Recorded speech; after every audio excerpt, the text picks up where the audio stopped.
Assalamu alaikum chers frères et sœurs. Aujourd'hui, je souhaite aborder une question essentielle de notre foi. Une question qui suscite souvent des interrogations, et parfois même une certaine confusion. Quelle est la différence entre un messager et un prophète? Avant de répondre à cette question, si vous trouvez notre chaîne utile, n'oubliez pas de vous abonner pour nous aider à partager la voie de la vérité. Continuons. Vous savez, dès que l'on plonge dans l'étude de l'islam, on rencontre ces deux termes, Nabi et Rasoul, prophète et messager, et il est crucial de bien saisir la distinction entre ces deux figures centrales de notre religion. On entend souvent une définition simple, presque simpliste. Le messager serait celui qui apporte une nouvelle loi divine, une nouvelle charia, tandis que le prophète se contenterait de suivre et de perpétuer la loi d'un messager précédent. Mais, mes frères et sœurs, si on s'arrête à cette explication, on se heurte rapidement à des difficultés. N'est-ce pas aussi la mission des prophètes de prêcher, d'appeler à Allah, subhanahu wa ta'ala, de transmettre le message divin, et même de gouverner selon les principes de la foi? Si c'est le cas, où se situe alors réellement la différence? Cette première définition, aussi répandue soit-elle, ne semble pas rendre justice à la complexité et à la richesse de ces deux rôles prophétiques.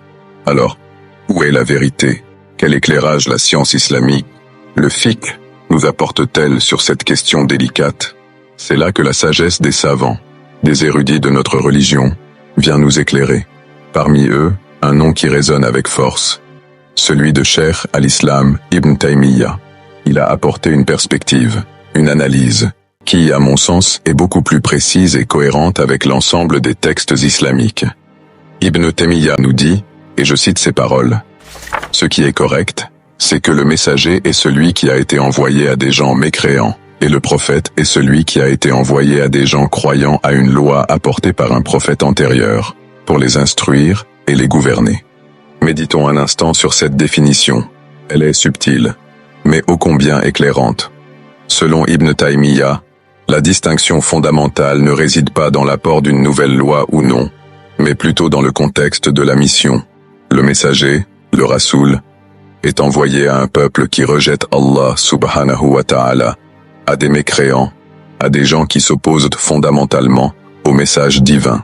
Sa mission première est de les appeler à l'unicité d'Allah subhanahu wa ta'ala, de leur apporter une nouvelle direction, un nouveau chemin, souvent face à une opposition farouche.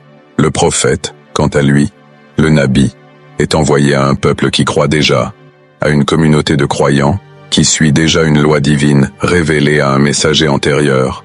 Sa mission est alors d'instruire ce peuple, de le guider, de le gouverner selon cette loi existante, de la raviver, de la purifier si nécessaire, et de la protéger des égarements. Il est là pour consolider la foi, pour approfondir la compréhension de la religion, et pour maintenir la communauté sur le droit chemin. Pour illustrer cela, Ibn Taymiyyah prend l'exemple de la Torah, révélée à Moussa alayhi salam. Allah subhanahu wa ta'ala dit dans le Coran, dans la sourate Al-Maïda, verset 44, « Nous avons fait descendre la Torah dans laquelle il y a guide et lumière. C'est sur sa base que les prophètes qui se sont soumis à Allah, ainsi que les rabbins et les docteurs, jugent les affaires des Juifs. » Voyez-vous la sagesse de ce verset? Il nous enseigne que les prophètes parmi les fils d'Israël, les Anbiya Bani Israël, jugeaient, gouvernaient les affaires des Juifs en se basant sur la Torah, la loi révélée à Moussa alayhi salam. Ils étaient donc des prophètes, envoyés à un peuple croyant, pour appliquer et enseigner une loi déjà existante. Cette distinction, mes chers frères et sœurs, est d'une grande importance. Elle nous permet de mieux comprendre le rôle des différents prophètes dans l'histoire de l'humanité. Elle nous éclaire sur la continuité du message divin, qui s'adapte au contexte et aux besoins de chaque époque et de chaque peuple. Allah subhanahu wa ta'ala, dans sa sagesse infinie, a envoyé des messagers pour initier de nouvelles ères religieuses et des prophètes pour guider et maintenir ces ères sur le chemin de la droiture. Maintenant, une question pourrait surgir dans vos esprits.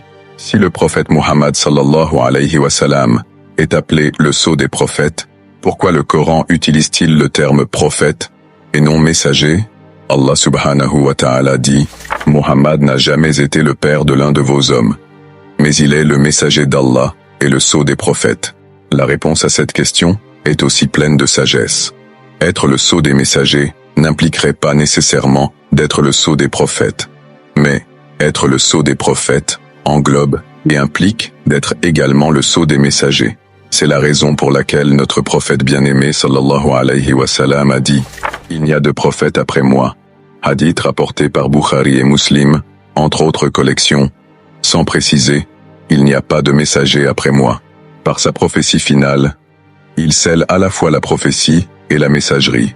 Il n'y aura donc ni prophète ni messager après lui, car il est le dernier des deux, le sceau de la prophétie et de la messagerie. Mes chers frères et sœurs, j'espère que cet éclaircissement vous aura été profitable. Puissions-nous méditer sur ces enseignements, approfondir notre compréhension de la religion et suivre le chemin tracé par les prophètes et messagers d'Allah subhanahu wa ta'ala. S'il vous plaît, n'oubliez pas de la liker et de prier sur le prophète Muhammad sallallahu alayhi wa sallam dans les commentaires. Qu'Allah subhanahu wa ta'ala nous guide, nous pardonne et nous accorde sa miséricorde.